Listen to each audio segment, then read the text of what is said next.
GSK Horror Society.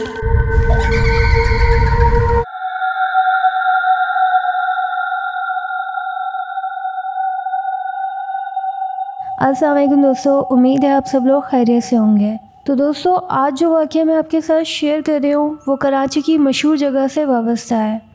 जी हाँ, मैं बात कर रही हूँ कराची की मशहूर जगह यानी कि कारसाज और डालमिया रोड की, जो कराची की मारूफ तरीन सड़कों में शुमार होती हैं। ये वाक़या शेयर किया है वकास ने। ये लिखते हैं कि ये बात है कोई 2001 की। When the road connecting Karsaz with the Johor because of construction. बहुत से लोगों से आपने सुना होगा कि ये रोड हॉन्टेड है। ज़्यादातर लोग इस रोड पर रात में सफ़र नहीं करते। इस रोड से जुड़ी बहुत सी कहानियाँ हैं। बहुत लोगों ने बताया कि इन्होंने रात में इस सड़क पर एक बहुत प्यारी लड़की को दुल्हन के रूप में देखा है। कहा जाता है कि 1960 में एक दुल्हन बनी लड़की को इस रोड पर ज़ख्मी हालत में देखा गया था, जो हर आने जाने वाले से मदद मांग रही थी, लेकिन किसी ने भी इसकी मदद नहीं की और वो वहीं तड़प तड़प के मर गई। लोगों का कहना है कि जब वो रात में इस रोड से गुज़रते हैं तो किसी न किसी वजह से इस रोड पर उन्हें रुकना पड़ जाता है, और रुकने के बाद इन्हें एक खूबसूरत लड़की दुल्हन के लिबास में सजी नज़र आती है, जो एक अजनबी ज़बान में लोगों से बात करती है जो उन्हें समझ नहीं आती। उस वक्त देखने वाले को लगता है कि एक दुल्हन किसी मुसीबत में है, तो वो उसकी मदद के लिए रुक जाते हैं, लेकिन फिर थोड़ी देर में वो खूबसूरत दुल्हन एक खौफनाक चुड़ैल बन जाती है। वैसे दोस्तों, इंटरनेट पर इस दुल्हन की CCTV फुटेज भी अवेलेबल है। इसे हमारे लोगों ने कारसाज की दुल्हन, ब्राइड ऑफ कारसाज का नाम दिया है।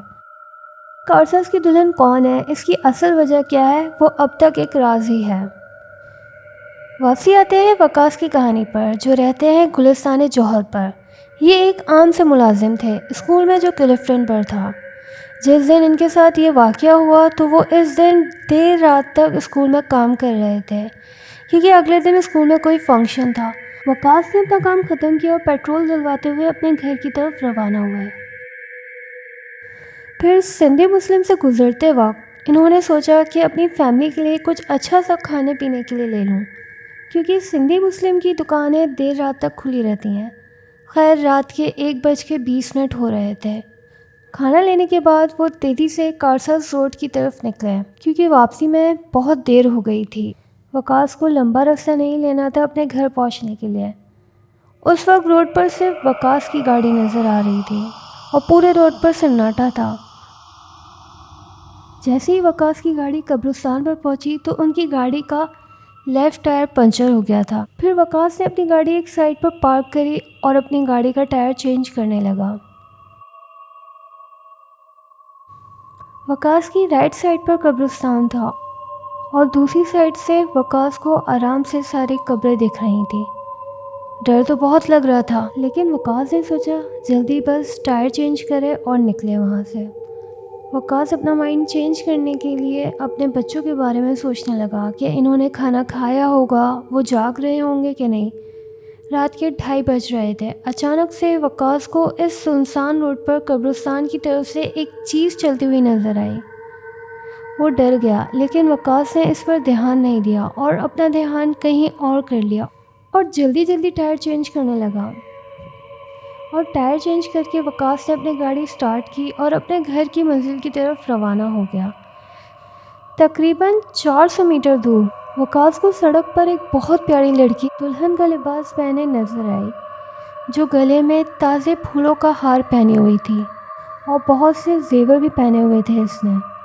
वकास ने सड़क पर जब दुल्हन को इस वक्त देखा तो उसने सोचा कि ये मुसीबत में होगी, हो सकता है शायद इसे लिफ्ट की ज़रूरत हो। तो वकास ने अपनी गाड़ी रोकी दुल्हन के पास। जैसे ही वकास ने अपनी गाड़ी रोकी तो वो दुल्हन अपने ही ज़बान में कुछ बोल रही थी, जो वकास को समझ नहीं आ रही थी। वकास ने जब दुल्हन के चेहरे को देखा तो जैसे वकार को यकीन नहीं आ रहा था कि इसके सामने कौन है, क्योंकि वो खूबसूरत दिखने वाली दुल्हन अचानक से खौफनाक चुड़ैल बन गई थी।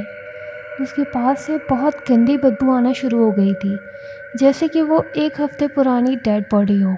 वकास इस दुल्हन को देख रहा था और फिर जितनी तेज़ स्पीड से वो अपनी गाड़ी को भगा सकता था उसने भगाया, لیکن ساتھ ہی وقاص نے اپنی گاڑی کے مرر میں دیکھا تو وہ دلہن اس کی گاڑی کے پیچھے آ رہی تھی، اتنی ہی اسپیڈ سے جتنی تیزی سے وہ گاڑی بھگا رہا تھا، اور پتہ نہیں وہ کس زبان میں چیخ چیخ کر کیا بولے جا رہی تھی۔ اچانک سے وقاص کی گاڑی اس روڈ پر کسی چیز سے ہٹ ہو گئی اور وہ بے ہوش ہو گیا۔ اس کی آنکھ صبح کھلی جب لوگوں کا رش لگا ہوا تھا، لوگوں نے اسے اٹھایا اور ہاسپٹل لے کے گئے۔ وقاص کی گاڑی بہت بری طرح ڈیمیج ہو گئی تھی اور وقاص کو بھی بہت زیادہ چوٹیں آئی تھیں۔ اللہ کا شکر ہے کہ وقاص کی جان بچ گئی۔ ڈالمیا روڈ کراچی کا سب سے خطرناک روڈ مانا جاتا ہے۔ رات میں کوئی بھی وہاں اکیلے جانے کی ہمت نہیں کرتا۔ ڈالمیا روڈ پر ہونے والے سارے ایکسیڈنٹ کی وجہ یہی دلہن ہوتی ہے۔ تو دوستو، کارساز روڈ کا ایک اور واقعہ میں آپ کے ساتھ شیئر کروں گی جو میری دوست کے ساتھ 2019 میں پیش آیا تھا۔ میری دوست اپنے شوہر کے ساتھ شادی سے واپسی آ رہی تھی۔ کراچی میں رہنے والوں کو پتہ ہوگا کہ پی ایف میوزیم کے ساتھ ایک بینکویٹ بنا ہوا ہے، تو وہیں سے واپسی آ رہی تھی۔ اس کا گھر نازم آباد پر ہے، تو اسے کارساز کے روڈ سے آنا پڑا۔ رات کے تقریباً 2:30 بج رہے تھے جب ان کی گاڑی کارساز روڈ کے مین روڈ پر آئی۔ کارساز روڈ پر چوکیاں آتی ہیں، تو چوکی آنے سے پہلے اچانک سے اس کی گاڑی بھاری ہو گئی۔ جتنی اسپیڈ سے چل رہی تھی لیکن وہ تیزی نہیں ہو رہی تھی۔ حالانکہ گاڑی بہت تیز اسپیڈ سے چل رہی تھی لیکن پھر بھی وہ تیزی سے آگے نہیں بڑھ رہی تھی۔ حالانکہ گاڑی میں بس 2 ہی لوگ بیٹھے تھے، ایک میری دوست اور دوسرا اس کا شوہر، لیکن گاڑی اتنی بھاری ہو رہی تھی کہ لگ رہا تھا پیچھے کوئی 4 لوگ بیٹھے ہوں۔ خیر ان لوگوں نے اتنا غور نہیں دیا۔ اچانک سے تھوڑی دیر بعد انہوں نے دیکھا کہ ان کے بالکل سامنے کوئی لڑکی آئی ہے اور وہ اچانک سے ان کی گاڑی سے ٹکرا گئی ہے، اور گاڑی پہلے سے بھی زیادہ بہت بھاری ہو گئی ہے۔ ایسا لگ رہا تھا جیسے کسی نے گاڑی کو بہت طاقت سے پکڑا ہوا ہے۔ انہوں نے سوچا شاید کوئی مسئلہ ہو گیا ہوگا، گاڑی نے کسی کو ہٹ کیا ہوگا، تو انہوں نے سوچا کہ گاڑی کو سائڈ پر لگا کر چیک کریں۔ یہ لوگ شادی سے آ رہے تھے تو ان کا دماغ نہیں گیا ان ساری چیزوں میں۔ پھر ان کی گاڑی کے سامنے سے ایک گاڑی جا رہی تھی جس میں بیٹھے بندے نے انہیں بلند آواز میں کہا کہ کچھ بھی ہو جائے گاڑی مت روکنا، بھگاؤ جتنی تیز اسپیڈ میں بھگا سکتے ہو، کسی بھی حالت میں گاڑی مت روکنا۔ بس یہ سننے کی دیر تھی، پھر اس کے ہسبینڈ نے اپنی گاڑی پوری اسپیڈ سے بھگائی، لیکن اس کی اسپیڈ 15 سے آگے نہیں بڑھ رہی تھی۔ پوری کوشش کی اس نے پوری اسپیڈ سے گاڑی کو بھگانے کی، لیکن اسپیڈ تیز ہی نہیں ہو رہی تھی۔ کارساز جیسے ہی ختم ہوا تو گاڑی کو ایک دم سے جھٹکا لگا، جیسے کہ کسی نے گاڑی کو چھوڑ دیا ہو۔ میری دوست بولتی ہے کہ وہ رات ان کے لیے سب سے خطرناک تھی۔ اس کے بعد کبھی بھی وہ اس روڈ سے آدھی رات میں نہیں گزرے۔ تو دوستو، یہ 2 سچے واقعے ہیں جو کراچی کی مشہور سڑکوں سے متعلق ہیں۔ میرا کراچی کے لوگوں کو بس یہی پیغام ہے کہ رات کو اس روڈ سے نہ گزریں، لیکن اگر کسی مجبوری کے طور پر اس جگہ سے گزرنا پڑے تو احتیاط کریں۔ یہ کراچی کے وہ رستے ہیں جس کے واقعے آپ نے پہلے بھی بہت سنے ہوں گے، اپنے کزن سے، اپنے دوست سے، اپنے عزیز، اپنے رشتہ داروں، پتہ نہیں کس کس سے۔ تو سب اپنا بہت خیال رکھیں اور احتیاط کریں۔ مجھے اب اجازت دیں، انشاءاللہ پھر ملاقات ہوگی ایک نئے واقعے کے ساتھ۔ اللہ حافظ۔